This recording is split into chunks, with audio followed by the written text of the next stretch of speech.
Hello everyone, मेरो नाम हो सचिन राई। हेर्दै हुनुहुन्छ तपाईहरु ह्याकिन। त आजको भिडियोमा म बनाउन गएको छु लाइट स्टुडियो टाइपको लाइट, जसलाई टिकटक लाइट पनि भन्न मिल्छ। त्यसको लागि यो होल्डर र प्लगमा कनेक्ट गरेको छु मैले। अनि यो बल्ब अनि यो कार्टन भित्र यसरी एल्युमिनियम मैले लगाएको छु, एल्युमिनियम पेपर स्क्रोल। त आइडिया सिम्पल छ, काम चलाउका लागि हुन्छ। त यसलाई म यस्तो बीचमा राख्ने छु अनि यो पेपरले यस्तो गर्ने छु। त्यो सिम्पल रहेको छ।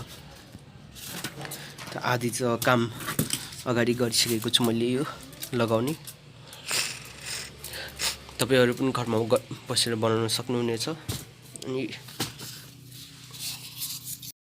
यस्तो फर्म पनि चाहिने छ किनकि यो एल्युमिनियम पेपर हो, यसमा करेन्ट फ्लो हुन्छ। त्यसैले यसलाई तल राख्ने छौं अनि होल्डर यसरी राख्ने छ तल, किनकि सर्ट सर्किट नहोस्। त्यो यसमा चाहिँ मैले सबैमा डबल साइड टेप युज गरेको छु। यसमा अनि टाल्नलाई डबल साइड टेप युज गर्छु। त यो यसरी लागेको छ, डबल साइड टेप लगाएर।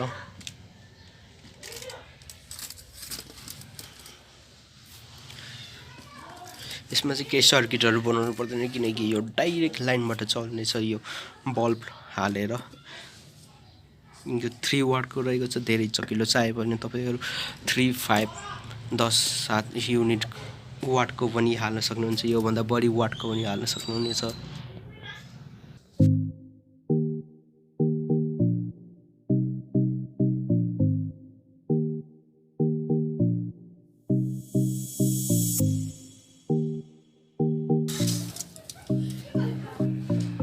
त यो यस्तो रेडी भइसकेको छ।